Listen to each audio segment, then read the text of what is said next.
Fourth same Hindi important questions जो है हमने लेसन वाइज यहाँ पर रखा है। तो रहीम का यहाँ पर रहीम ने विपदा के बारे में क्या कहा है। रहीम के अनुसार मोती मनुष्य चून का अर्थ क्या है, अथवा रहीम के अनुसार सज्जन व्यक्ति को क्यों माना गया है, यानी कि मान लेना चाहिए। या संदर्भ में आपको आता है धनी रहीम या अथवा बड़े बड़ाई ना करे। ये दोनों में से एक प्रश्न आपको आएगा। और बिहारी, अगर आप रहीम पढ़ते हो, बिहारी आप चॉइस में रख सकते हो। और यहाँ पर प्रश्न है, बिहारी लाल कनक और धतुरा को किस आधार पर अलग बताया है, यानी कि जो सोना होता है और धतुरा मीन्स रोल गोल्ड के जैसा जो होता है। दोनों दिखने में हम लोगों को सोने के जैसे चमक होती है, लेकिन दोनों के बीच में अंतर होता है। राधा ने कृष्ण की मुरली क्यों छुपाई थी। ये दोनों प्रश्नों में एक प्रश्न आपको आएगा। और संदर्भ में समय सुंदर ना सबई वो या जपमाला चापे मिलक, इसमें से दोनों में से एक आपको आ जाएगा। भगवान बुद्ध का हम लोगों को जो युवक है उनके बारे में बुद्ध जी ने क्या कहा है। यहाँ पर भगवान बुद्ध के महत्व को कवि ने कैसे समझाया है। भगवान बुद्ध के प्रति कविता का उद्देश्य क्या है। कवि ने बुद्ध को आगे रखकर क्या कहने की कोशिश किया है। संदर्भ में भिन्न रूप से भिन्न धर्मों आज सभ्यता के वैज्ञानिक जड़, इस संदर्भ का आपको आएगा। और सारांश भी यहाँ पर आएगा। वे मुस्कुराते फूल नहीं। प्रश्न का यहाँ पर प्रश्न होगा, वे मुस्कुराते फूल नहीं, कविता का उद्देश्य क्या है।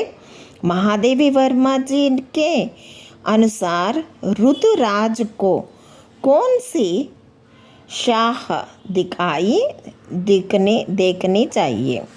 और यहाँ पर राह देखनी चाहिए। यहाँ पर सारांश भी है, वे मुस्कुराते फूल नहीं, उसका उद्देश्य या उसके बारे में आप लिखना पड़ेगा।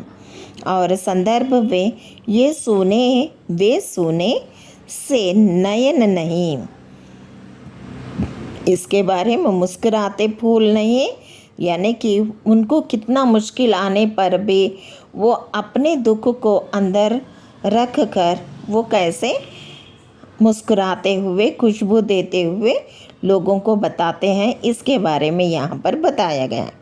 कलम और तलवार, कलम कैसे काम में आता है, तलवार कैसे काम में आता है। किसी व्यक्ति को 4 कमरों के बीच में, यानी कि 4 दीवारों के बीच में बंद करके रख दें तो ऐसे व्यक्ति भी कलम का सहारा लेकर वो दुनिया को आगे बढ़ा सकेगा। लेकिन जब व्यक्ति दुर्बल में बल दिखाना चाहता है तो वहाँ पर तलवार उठाना ज़रूरी है। यहाँ पर कलम और तलवार कविता का सारांश लिखा गया है। और प्रश्न जो है, कलम और तलवार के अंतर को स्पष्ट कीजिए। दोनों के बीच में अंतर बताना चाहिए। और संदर्भ जो है, एक वेद है और जहाँ निर्भय यानी कि भय नहीं होता है, उनको कैसे हम लोग प्रस्तुत करते हैं। प्रश्न जो है, दिनकर ने कलम को तलवार से अधिक महत्व क्यों दिया है?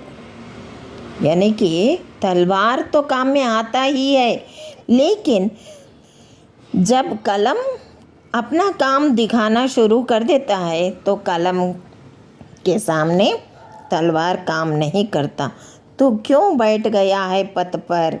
यानी कि यहाँ पर हरिवंश राय बच्चन जी ने के वाद के जन्मदाता है।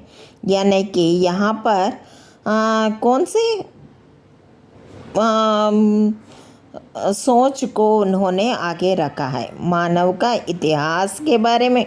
यानी कि जो व्यक्ति अपने आप को दुर्बल समझता है, कुछ नहीं कर सकता हूँ बोलकर पथ यानी कि किनारे पर बैठकर सोचते हुए अपना समय गंवाता है, ऐसे लोगों के बारे में यहाँ पर तो क्यों बैठ गया है पथ पर, उसके बारे में हरिवंश राय बच्चन जी ने बताया है। यहाँ पर संदर्भ जो आता है मानव का इतिहास यानी कि इतिहास के बारे में वहाँ पर बताया गया। जीवित भी, यहाँ पर जीवित रहकर भी कभी हम लोग मृत के जैसा हम लोग बताते हैं। आप लोगों को सेकेंड सेक्शन में जो है यहाँ पर रीतिकाल आधुनिक काल के बारे में बताया गया। रीतिकाल में 2 प्रश्न होते हैं। रीतिकालीन काव्य की प्रमुख प्रवृत्तियों पर प्रकाश डालिए, अथवा रीतिकाल की विशेषताएं